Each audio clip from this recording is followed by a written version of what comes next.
Good morning. Welcome to our Dropout Prevention webinar this morning, April 15th, 2015. This series has been an ongoing effort to communicate the essential elements of comprehensive dropout prevention, intervention, and re-engagement systems from the policy state level as well as effective local and student-level practices. My name is Rhett Nelson. I work with OSPI Graduation, a team effort, which is our collective impact group that works with a variety of agencies and community organizations to increase student achievement, particularly towards raising graduation rates. Our presenter today is Dr. Kevin Haggerty of the University of Washington. He's been part of a team researching effective ways to promote student agency at the middle school level. We're very excited to hear what they've learned. Let me see where I gotta switch slides. There we go. To briefly connect this work to GATE, graduation team effort, in our previous webinars, we generally think of 4 buckets of a comprehensive re-engagement system or student prevention, dropout prevention, intervention, re-engagement system. The first section would be on engagement, both engaging youth and engaging families and communities. The other section would be system supports, including leadership, multi-tiered systems of support, and data use. This topic follows last month's topic on the bucket of engagement. Last month, Ron Hertel and Mary Wilson talked about trauma-informed practices in the elementary school level. This is what we among our GATE mantra documents, this slide shows our making a connection sort of ideal base. What's the point of having engaged students? And it's to have a sense of belonging in the school. They're participating in school activities. They have power over their learning environment.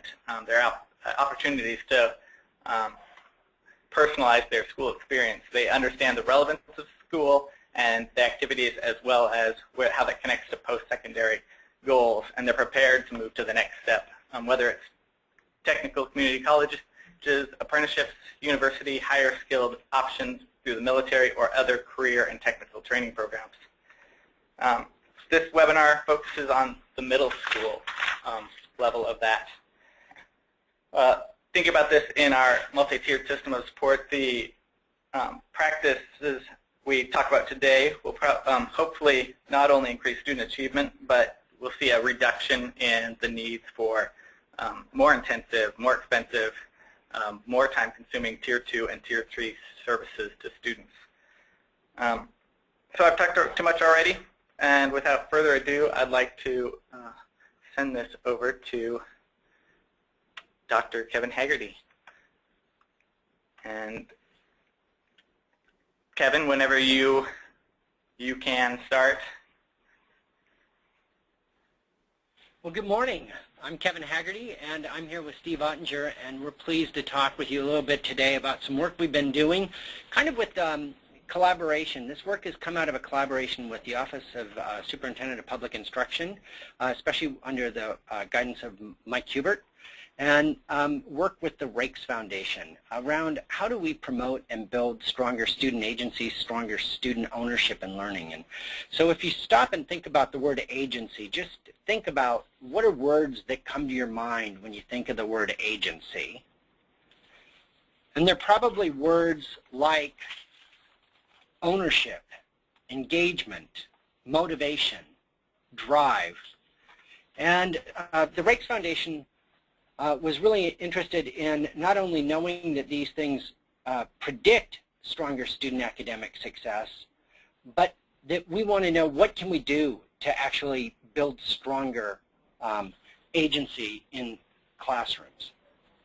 So that's a little bit about the history of how we got in here, but how did I get to this work? I kind of consider myself a recovering juvenile corrections worker. I worked for about 10 years at Echo Glen Children's Center, and it became really clear to me that young people who were in the institutions hadn't had a lot of success at home or at school. And so I started working at the Social Development Research Group about 30 years ago to really look at how can we promote better processes for healthy development among young people. And in that work, we've been following young people who were exposed to a project called the Seattle Social Development Project in the late 80s. And we followed them, and now they're in their mid to late 30s, and found that young people who were exposed to this social development approach to teaching were 11% less likely to be experiencing mental health disorders, 12% less likely to have health problems like sexually transmitted diseases, and they were 9% more likely to be above the median SES attainment. So we know teachers have a profound impact on the future of their students. And the practices we'll talk to you today are consistent with the types of practices we used in the Seattle study. So what we're hoping to do today is explore the impact that teachers have on student outcomes. And then we know that happy, passionate, and resilient teachers is one step to promoting a sense of agency in students. And the work that we do really focuses on helping teachers look at themselves as agents of creating student agency. And we also want to kind of discuss easy-to-use evidence-based strategies to increase students' feeling of ownership in the classroom.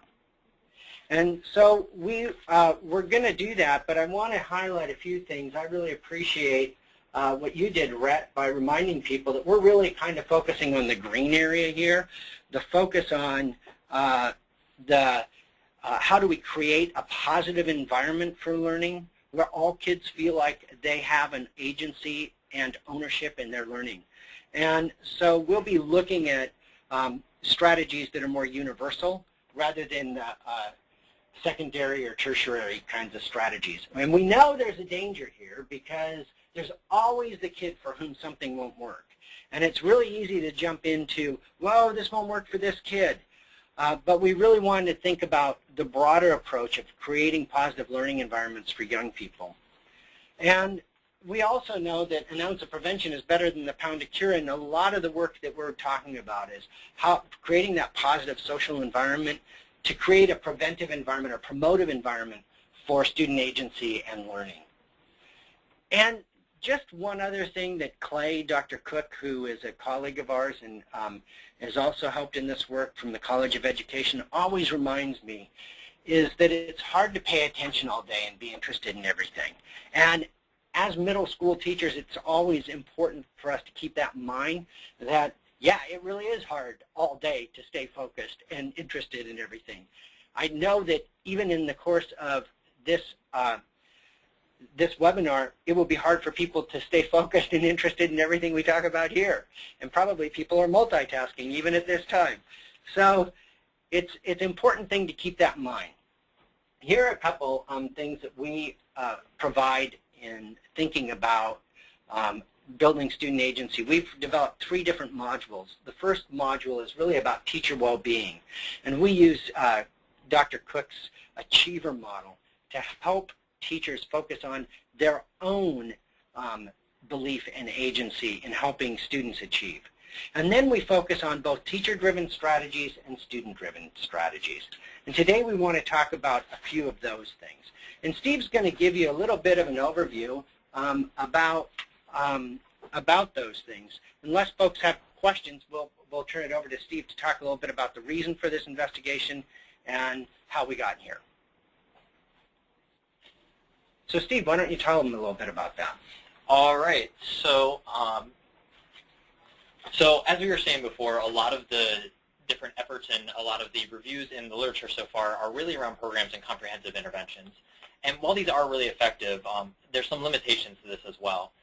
So as you can see, costs are usually pretty high for these. There's limited fidelity of implementation. And this idea of a need for a program for every concern is a little bit more difficult when it comes to some of these different programs. So for us, the purpose is really to synthesize the scientific research to find standalone strategies and practices with the goal of being able to present these practices in an integrated sequence of professional development sessions in middle school. Some of the sub-aims that we're really going for is what we've kind of talked about already. So find things that are low cost, easily implemented, and still have a strong evidence base. So for our underlying philosophy, we were really looking for finding ways to improve the supportive school environment and provide opportunities and skills for students to transform and grow, and really make these things that everyday teachers can implement into their classroom with ease. So this is the actual route we took to finding the final pool of experimental studies that we could use to build this pool of strategies that we have. And as you can see, we started with quite a number of research articles, right around 25,000 after we did a multi-level search. And so what this really said to us is that there's a lot of talk around this type of work. It's really important. It's clear that this is something that the field really wants to dig into. However, ultimately, we only have about 50 studies that had strong, robust strategies that had good experimental evidence behind them. So what this means is that there is a lot of talk. It's definitely important, but there's also a lot of room for growth still that we need to dig into. So with that, if there's no questions about this, I'll turn it back over to Kevin to start getting into some of the different strategies we found. Oh, sorry, one more thing, actually. With one last note, though. There's actually one piece that we wanted to make sure was in this as well, though. We wanted to make sure that everything we're looking at had some sort of academic component to it, something that was looking at academic achievement, engagement, initiative, effort, or graduation rates, so that we could link a lot of these different efforts to the success of our students as well. Okay. So any questions before we kind of move on? So let's take a look at a little bit of an organizing framework for doing that. We organize this work around what we call the social development strategy. And the strategy really is as simple as five fingers in your hand, I guess 4 fingers and a thumb. First, do young people in the classroom have opportunities for meaningful involvement? Are young people learning the skills they need to be successfully involved? Are they recognized, reinforced, acknowledged, or celebrated for their efforts and their achievements for skillful behavior? When you have those 3 components, opportunity, skills, recognition, that's when you see that belonging or bonding that Rhett talked about at the beginning of this webinar. We believe that that bonding, and we've demonstrated this, provides young people the incentive to follow the standards and beliefs of the school, the family, the community where they're bonded. So the practices that we'll be talking about are really focused on opportunities, skills, recognition. And Rhett, is everybody seeing my this screen sharing thing, or is it blocked, or is there a way to get rid of that? We're seeing the whole screen just fine. Okay. So the practices and how you get there, if you look at opportunities, these are an overview of the different practices. In the opportunity side, positive greetings at the door, emotional hooks for learning, providing choice in the classroom for what people want to be involved in and what assignments they're looking at achieving. Opportunities to respond in the classroom, all kind of fall in that opportunity area. In the skill area, we really look at gratitude. Gratitude actually has been demonstrated to show broader opening and agency and academic outcomes for people who are involved in thinking about not just what am I thankful for, but that deep sense of gratitude that you touch on when you think about what would my life be like without that certain thing in it, that kind of overwhelming sense, that emotion that comes from gratitude. We're going to talk a little bit about WHOOP, which is an acronym for wishes, obstacles, outcomes, and plans. And this is a skill, it's a planning technique that's built off of Angela Duckworth's work on grit, persistence, and determination. Evaluation and monitoring are strategies that build skill, character strengths as well. And then there's the whole area of recognition. And the magic ratio we'll talk a little bit more about that John Gottman's found is that 5 to 1. And that's one of the areas we'll spend a little more time on today. Wise feedback is a recognition strategy that's demonstrated stronger outcomes for young people. It's just how is the feedback provided to young people in a way that shows high expectations and trust that they'll use the feedback to increase their outcomes in the classroom. We'll also, yes?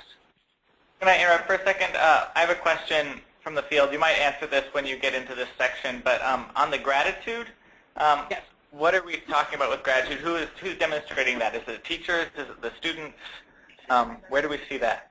Yeah, it's students' own sense of gratitude. So it might be when students are coming in and getting settled, having them just do a quick reflection on what are you most thankful for right now today in your life, and think about what it is that you're really thankful for, but not just thankful for, grateful for, but what would your life be like without those things? So it might be, and have them go to that deeper sense and just jot that down. So yeah, I mean, you can't do this every day in every single class, obviously, and but providing some opportunities for young people to kind of experience that deep sense of gratitude actually is a great practice for promoting stronger agency in learning. We're going to talk a little bit about the bonding aspects of establishing, maintaining, and restoring relationships, and then acts of kindness. And then in the healthy beliefs area, the achiever model I talked about that Dr. Cook has developed, the focus on possible selves, future possible selves, and we'll talk a little bit about today about growth mindset. So we want to talk a little bit about some areas across this. We'll talk about the 5-to-1 ratio, the magic ratio, about positive greetings at the door, establish, maintain, restore, and creating that strong relationship. And then we thought we'd talk a little bit about whoop and the next one, which is a little bit about mindset as well. So,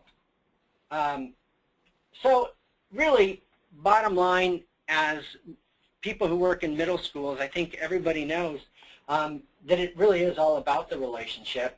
And without good relationships, we get behavior problems. You get kids who are unengaged. You get kind of the lecture format. And you get this whole idea of, I don't want to go to school, I hate school, I'd rather do anything than go to school.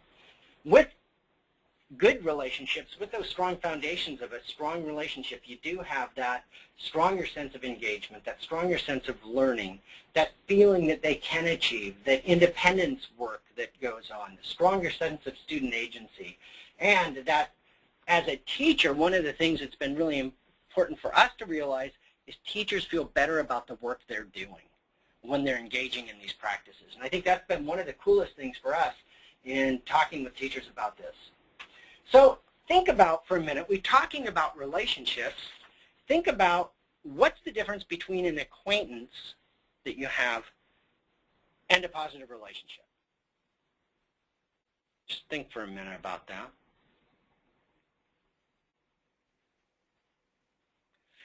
With an acquaintance, you probably are thinking, well, you don't know that much about the person. You know who they are, but you might not know very much. With a relationship, you know personal information about them. And it's difficult in middle schools to cultivate that positive relationship with students, but it pays off really well if you can find a way to really focus on building a positive relationship, that foundational work. One of the areas when we were piloting some of this work that surprised us is positive greetings at the door is one of the strategies that has demonstrated outcomes on agency as well as academics. And this is a very simple thing. It's just what it says. It's not just a greeting at the door. Notice that the slide says it's a positive greeting at the door. And this does several things. When you're doing a positive greeting at the door, you're catching kids as they come in the classroom. And you're catching them typically from the hallway. And in the hallway, they're in peer mode. And this allows you the opportunity to help do some code switching for students to enter into the classroom and be in student mode, not peer mode. And that positive greeting also attends to the relationship that you have with the student. So one of the things that we've discovered is that teachers like this because it's as important for them as it is for the students. Because when they're greeting students positively at the door, they approach the students in a more positive way when they start. So there's also a secondary impact, and that is that it improves hallway behavior too if you're at the door and kind of standing. You're not a hall monitor. You actually are there to positively greet students. So several questions that have come up from folks before have been things like, well, can I be at my computer checking emails and just acknowledging kids as they come in? And the answer is actually no. You have to positively greet kids and interact with them with something personal. Hey, great shirt. I really like that. Hey, what did you, you look more tired than usual today. What's going on? Anything happening? You can really talk about, hey, yesterday you did a great job on that assignment. Anything that kind of sparks some personal connection. I was really impressed with seeing you yesterday. I'm looking forward to seeing you today. Those kinds of things. Small things. One teacher said, I just got to doing some silly things with my students as they came in, and I'd wish them Happy New Year and Merry Christmas and Happy Birthday, and they'd look at me like, what are you talking about? And then a couple days later, they started doing that with the teacher, and it turned into a little kind of silly greeting they did with each other, but it connected them in a meaningful way. So positive greetings at the door is one important area, and a teacher recently talked about how she was doing it for a couple days, fell out because there was some issue at school and she wasn't able to do it on one day, and it really disrupted to her sense of rhythm in the classroom, but for herself, but the students also noticed, and they noticed that that was missing. And so having that connection is really important. The other important reason why we do positive greetings at the door is because for the attention-seeking kids, which there are quite a few of in middle school, it gives them an opportunity to get some attention before they have to seek it out in a negative way. So the positive greetings at the door is just one element of the 5-to-1 magic ratio. So 5-to-1 is really built off John Gottman's work. And John Gottman does quite a bit of work related to relationships. And he can predict divorce or separation based on the ratio of positive to negative interactions. And so if nothing else from this webinar and you're in a relationship with someone, you will have a stronger relationship if you just think about the magic ratio of 5-to-1 and really thinking about how do you build 5 positive interactions to every negative. A lot of times teachers hear this and they think they have to do compliments to young people, and that's not what we're talking about. We're talking about 5 positive interactions, so kind, interested, asking questions, empathetic type of interactions, to every negative interaction, which is criticism or hurtful feelings or a correction type of negative interaction. We know that negative interactions have a really strong ability to inflict damage. We know that that's true for teachers and in relationships. And in couples, for example, the ratio of positive to negative that get divorced or separated is about 0.8-to-1. So we as teachers have the real power to really change that ratio in the way that we're approaching young people. Clay, in his work, found that when teachers were provided feedback on their positive to negative ratio, they decreased disruptive behavior in the classroom amongst middle school students and increased academic engagement. So thinking about the 5-to-1 ratio and how do you create a foundation where you're providing kind, positive interactions with young people is really important in terms of one of the practices. That's something you don't need a lot of resource or money to implement. Questions at this point? Not at the moment. All right. We also know that building that positive climate, that climate where young people are feeling welcome and warm coming into versus a climate where it's kind of dreary. This is a true story of mine. My daughter was in a classroom where the teacher started with, "Welcome to hell. This is going to be the hardest class you have." And that kind of was on the dreary side of things. That doesn't enable that positive focus on teaching. And so Clay's worked on this kind of three-tiered area for teachers. I think everyone agrees and knows that building that strong relationship is an important component of being a middle school teacher. And every middle school teacher would say that the relationship is really important. And yet, not a whole lot of emphasis goes into how do you develop that relationship.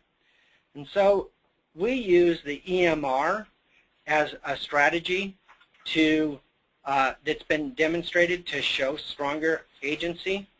And EMR stands for establish, maintain, and restore. And as a staff team, it might be really important and helpful to think about how do people go about establishing strong relationships with the students they have in their class? How do they go about maintaining them? And when things go wrong, what are strategies they use to restore? So let me just give a couple examples of the establish part. And we already talked about positive greetings at the door. But when teachers spend time with kids individually and recognize some of their own particular interests and have individual opportunities to connect with students, they're able to better establish a relationship. And when teachers provide that higher 5-to-1 kind, empathetic environment for students, they're able to maintain that relationship. Now, with middle school students, I think the R is an important part because developmentally, middle school students are trying to decide who they are in the context of, of authority and other power structures. And so there's destined to be a little conflict or testing of limits. And so the R is really an important one. And the R is really about restoring the relationship after it's been violated. And typically it's the student that may violate it, but not always. And it might be that as a teacher you take ownership of the situation and you seek to restore that. And you might say, as your teacher, I realize I could have handled that situation better. I'm sorry about that. It was my fault. So apologizing for when something hasn't gone quite right. Asking for a do-over with the student. I know things got a little rough between us, but here's what I say. Let's have a do-over and just try this again today. Let's start the day fresh. And conveying that you care, that, I just want to let you know that although your behavior was a bit difficult to deal with, I care about having you in my class, and you're a really important student to our class. So I want to make things work better between us. We had a teacher who talked about how the power of kind of unhelpful comments to teachers is also important. And this teacher recognized that he'd made kind of a snide comment to a student.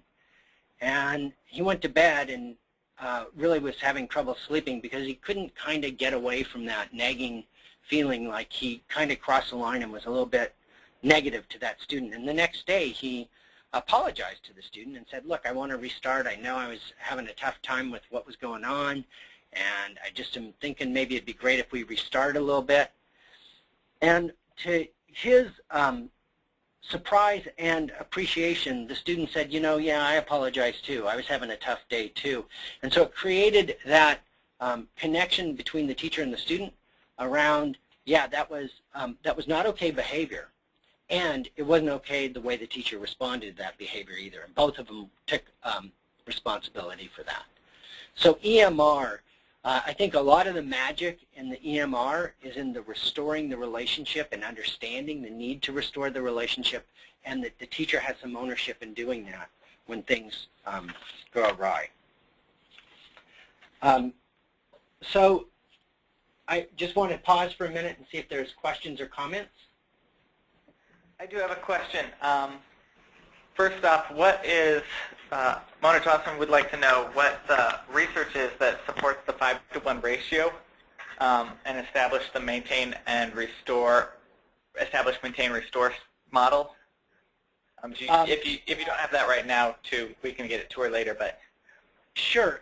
These are, we might just identify that all of these strategy guides, there's a strategy guide for each of these, and they'll be up on the website, and they highlight the research on these areas. So for the 5 to 1, the study investigated, this is Clay Cook's work, and it's in press right now.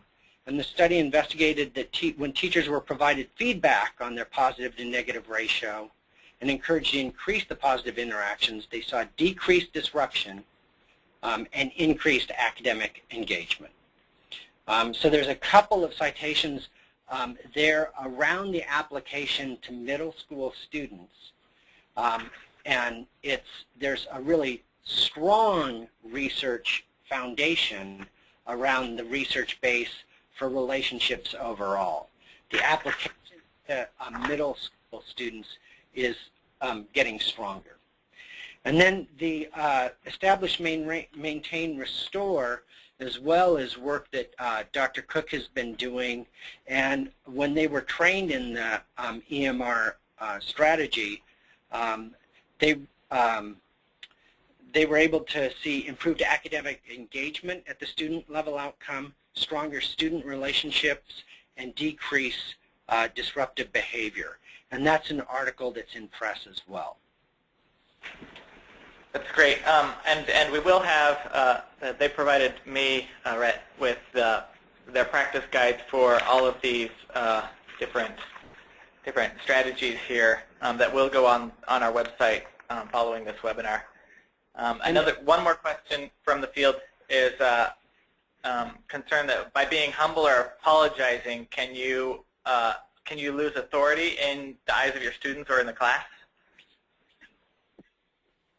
So this is actually something that we've had to address a few times now, and so it's a great question, and it's definitely a concern that's worth investigating. What we found actually for the most part is that with middle school students, by engaging in the more directive and negative interactions that might happen with something like that, it instead just engages more of a power struggle and creates more of a chasm between the teacher and the student.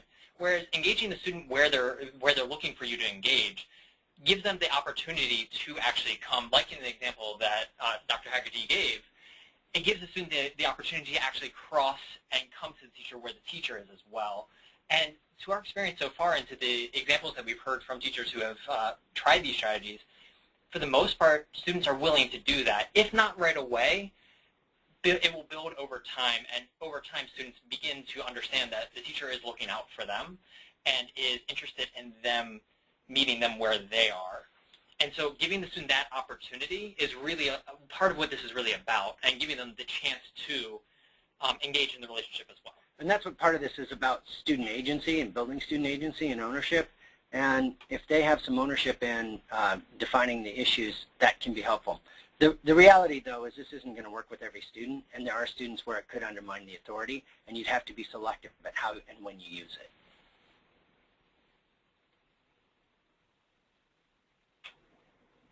That's it for me. All right.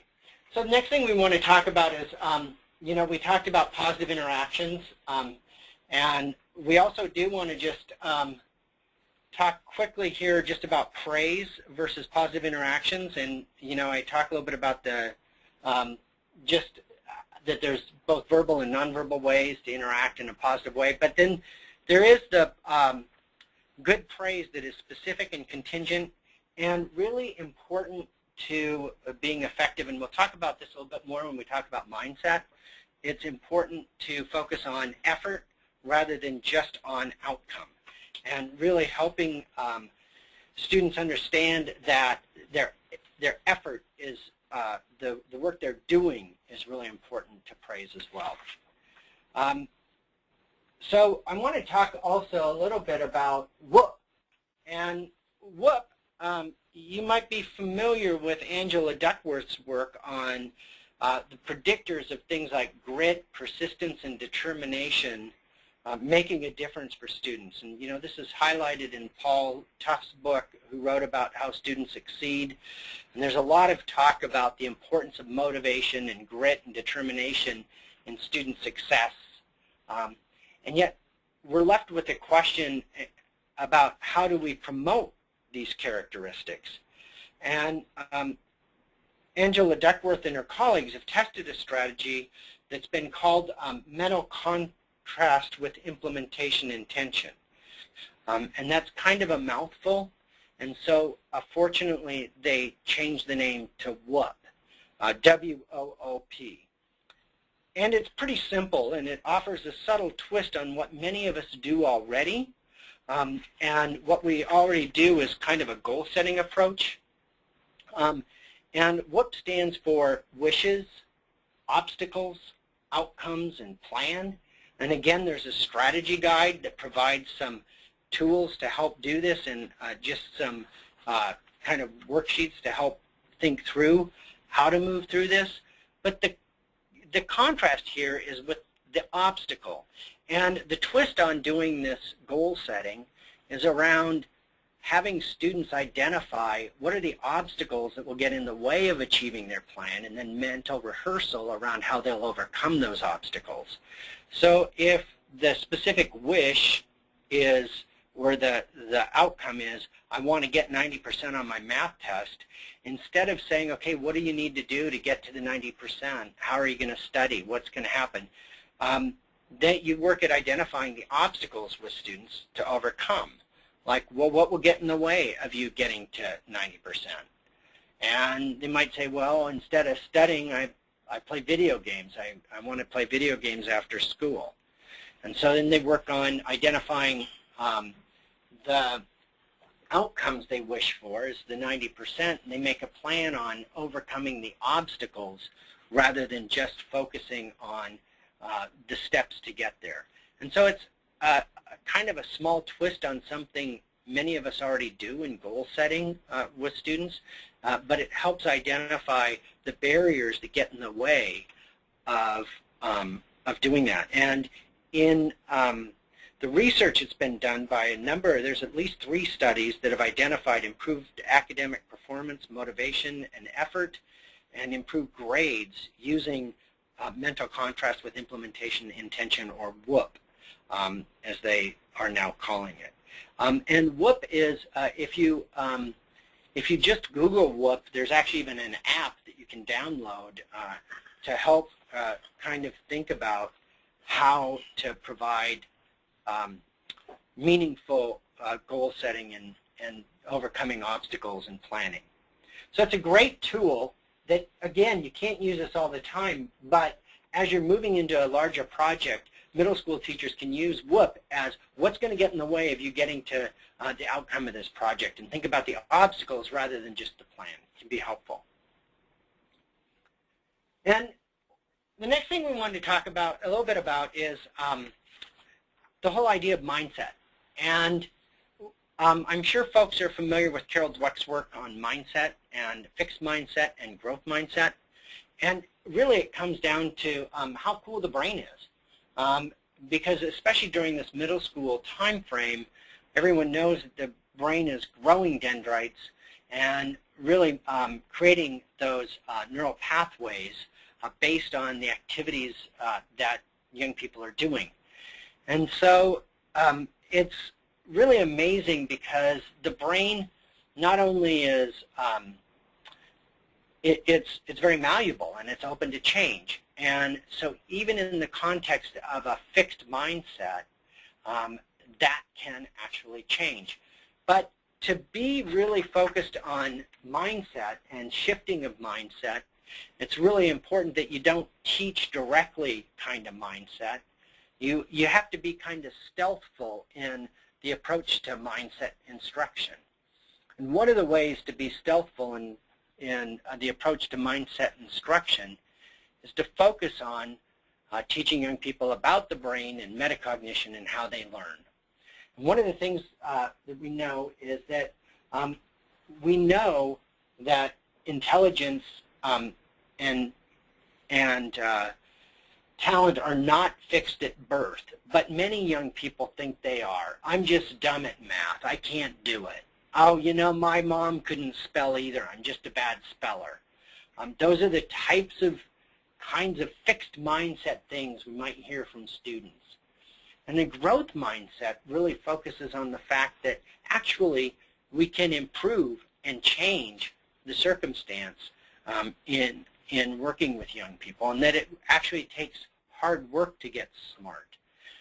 Probably the single biggest word for me that makes a difference in terms of mindset is the word yet.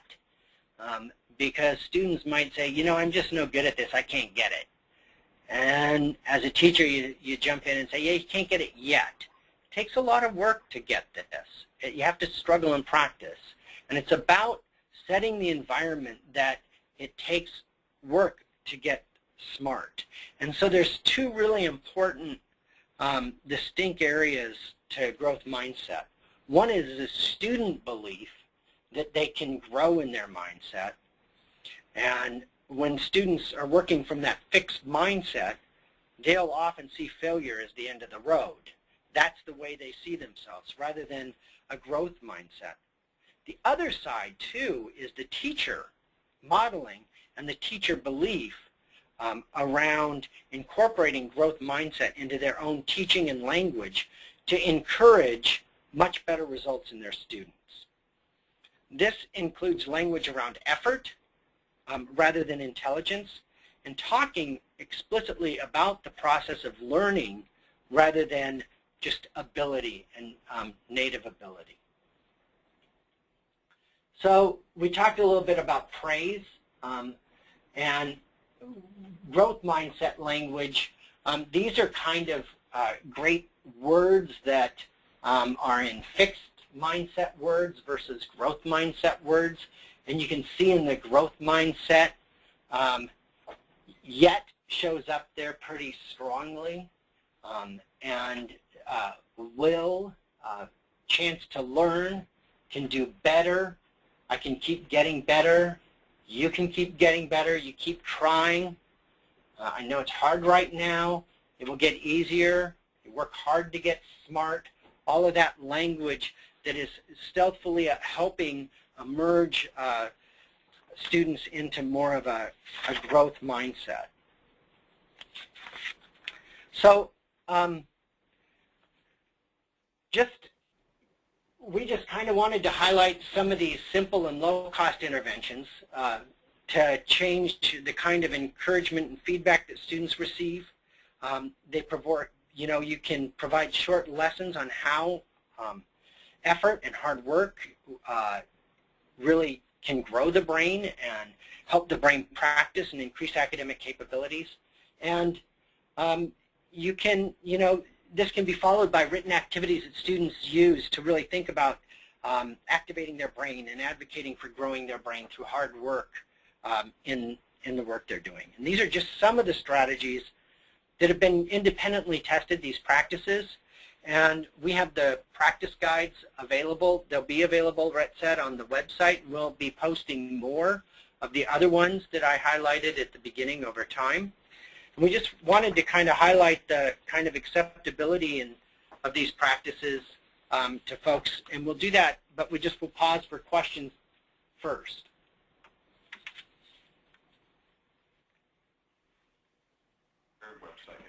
Is that on here somewhere? Kevin, do you have a website as well? We do, but these are not posted on our website yet. Okay. It's sdrg.org. sdrg.org. Kevin, this is Dixie. I was wondering if you could talk a little bit about just your current work in the site you're at, and just in general the kind of experience you're having, and maybe what your next steps are with that pilot project. That's actually where we're going right next, and let's talk a little bit about that, because we did a pilot in a middle school, and Steve kind of wanted to provide just an overview of kind of what the feasibility and acceptability of these practices were with teachers at the school, and then give some examples of some of their kind of comments. So it was really great to actually have the opportunity to test this out and to give these different strategies to middle school teachers and staff and ask them to go ahead and take them and use them and tell us how it worked. So as you can see on the screen right now, we had some anonymous surveys that we actually asked the teachers to fill out following the sessions. So we had 3 sessions. There's about 30 participants. And so we asked them to fill out their feelings towards these different general questions about feasibility and acceptability. They were all a 1 to 4 scale. And as you can see, so the confidence in using the practices, they were just learning them, but they were already pretty excited about them. This is something that we were really hoping to see some good numbers for, just in the sense that we were aiming for these low-cost, easy-to-implement practices. And so that was 3.45 is the average that we found for that. We also saw some pretty exciting numbers for how likely they felt they would use the practices, and then whether they really felt this was compatible with teaching in middle school. But I was really excited to see, in particular, that most of the teachers really did feel these were really likely to improve student success. So these are all things that were showing that even through all 3 sessions, teachers were staying really excited about all these different strategies. So one of the things that was a little bit surprising to me in this was we actually asked teachers to take some of the concepts and really work at applying it. And one of the areas that I think everyone chose at least at one point was to do the positive greetings at the door. And this is something new for a lot of the teachers in this particular building. And that was really interesting to hear teachers really sense a change in their classroom based on the positive greetings at the door. Other middle schools do things differently. I mean, there's middle schools that, where the counselor and the principal are greeting students as they come off the bus, as they come into school every day, or when they greet them at the door coming into the school. So there's variations on how to do that, but it really made a difference in this school to focus on that aspect. So the next slide we have is just some of the actual feedback that we got from participants on how they felt about the different strategies. And a lot of these actually came a week after we had taught some of the different practices, and really the teachers' feelings towards these practices afterwards and after actually getting a chance to use them. And so as you can see, some of the teachers were really very excited about these strategies and really felt that they were very helpful in the classroom. And so it was great to get some more direct feedback about some of these different things. So moving into the future, we want to continue developing this and really work towards continuing to figure out ways to assist educators in implementing these and other low-cost, high-yield practices. And we also want to work on continuing to kind of spread some of these efforts around so that educators are aware of them and can use them and can really put them into classrooms on a higher level or wider scale. And finally, we'd really like to continue taking this and expand out into the research even further and see if we can find further strategies to further support teachers in the classroom for these types of practices.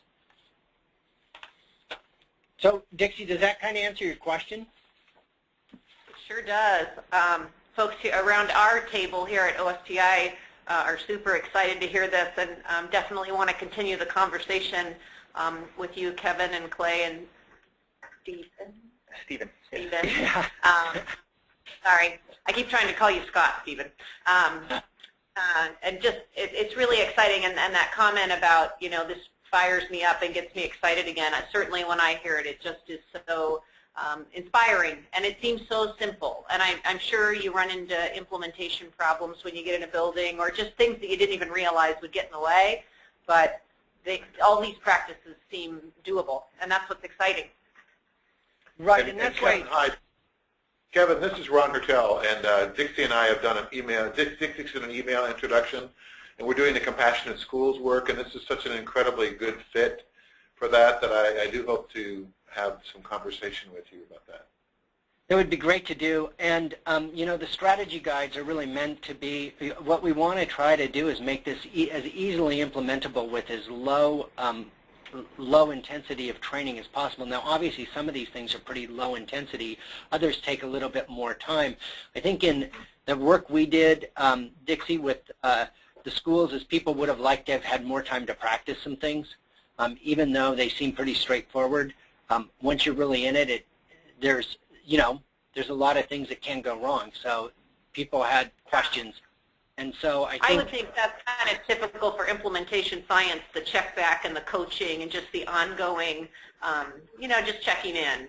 That kind of makes sense. I'm curious how you see this maybe applying to after-school programs, or what about the concepts in general beyond middle school to elementary and high school? I know that's beyond the scope probably of the collection of research, but these are kind of fundamental things that seem to apply in more of the audiences than just middle school, although they are obviously very relevant for that group.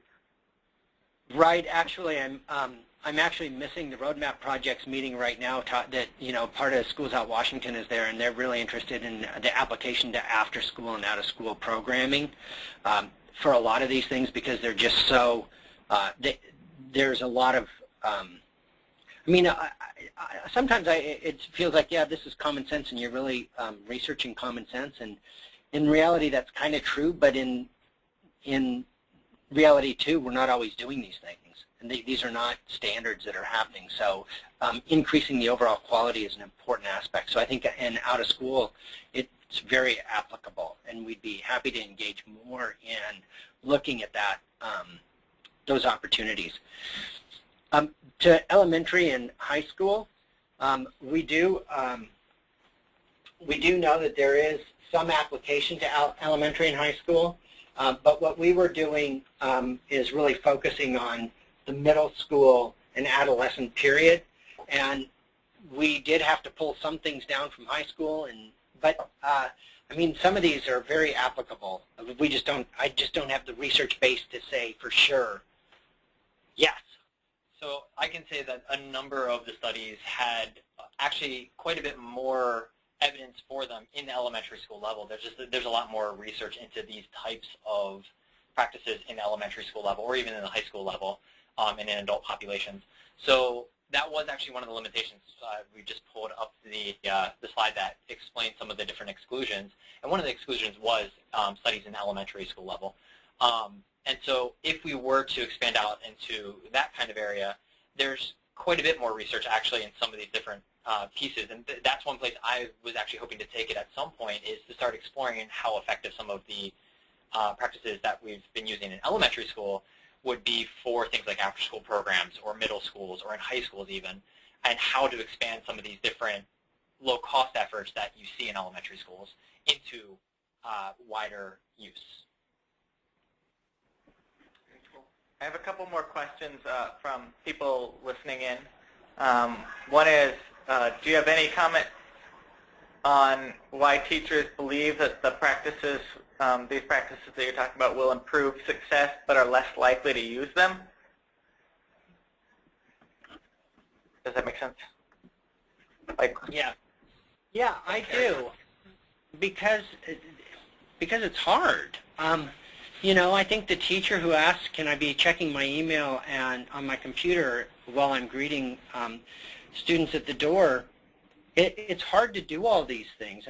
Being a middle school teacher is really a lot of work, and teachers really do have to put a lot of energy into it, and it's hard to balance all of these things. And when you have to step back and say, okay, now instead of taking the 10 minutes or the 5 minutes that I have between classes to get ready for the next class, I'm standing at the door, it is a barrier, and teachers have to be more proactive in the way that they plan so that things are set up so that they can stand at the door. So I do understand why some of those things are that way. The other thing is, when you think about the ratio 5-to-1, for example, it seems like such a straightforward thing.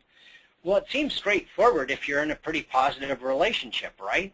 But if you're with someone who's pretty negative, and granted there's a lot of middle school students who might fit some of those categories, it can be harder for you as a teacher to have to kind of stay in that positive mode all the time. So I think there are some, the developmental period kind of lends itself to moving away from some of these strategies when this is exactly where we kind of need to be pushing. The one thing I would actually add, and that we tend to reply to questions like that, is that if you think of these as something that's more front-loaded, it's kind of like putting in the effort early in order to reduce how much effort you have to put in later. If you think about some of these classrooms that aren't in quite as much of a positive atmosphere, or relationships between teachers and students that aren't very positive, you get a lot of disruptions in class. You get a lot of times when you have to get students back on task. You get a lot of issues that have to be dealt with in the moment. Whereas if you're implementing some of these strategies, or just in general making a more positive environment, you have less of that. And so ultimately, though it sometimes does feel like a lot of effort to put some of these into practice, it tends to pay itself off in the time that you can regain from some of these disruptions or other issues in the classroom. I would love to keep talking about this. We're nearly out of time. Let me switch presenters here.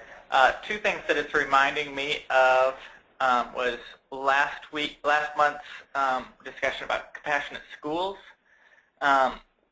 where they talked about the supports that they had in place in their school, specifically towards teachers and acknowledging compassion fatigue and those kind of issues, and supporting the teachers as they and their self-care as they go through this change. Why is that not showing? Yeah, and that's part of what the achiever model is that we start out with when we do the training about how teachers need to have that self-care and building that self-care environment before they take on these practices. So I kind of went over that really quickly. We'll get the achiever model information to you so you can post that on the as well. Great. And another thing that I was thinking about was the student oral history project, the Washington State Oral History Project, where they talked with students who had, or young adults who had dropped out, and the various points along the way that led to that. And a lot of them mentioned that transition from elementary to middle school, and how elementary was much more welcoming environment and supportive environment, and then into the middle school where you've got 6 classes and divided just a tiny bit of each teacher's time, and not having that positive relationship with those teachers. Really, building those supports into your middle school, I think, would possibly help that transition that way. If you have any questions out there about this, or are interested to learn more, please feel free to contact me at or Gate. I will be posting this stuff online on our website, specifically about our webinars. And we have another webinar next month, same third Wednesday of the month at 10 to 11. Love to have you register and be a part of that. Thank you. I'm Rhett Nelson. I'm Graduation Communications Specialist. Oh, the webinar is it's going to be on engagement again. I think we're lining up somebody to talk about high school, possibly the high school and beyond plan, and using that as an engagement tool through high school. Thank you to our friends at SDRG. Phenomenal work. Really appreciate your time, and thank you for everyone who participated. It's great to see so many people signing on and hearing about this. So look forward to seeing you again, or communicating with you again next month. Great. Have a good day. You too. Thank you. Thank you.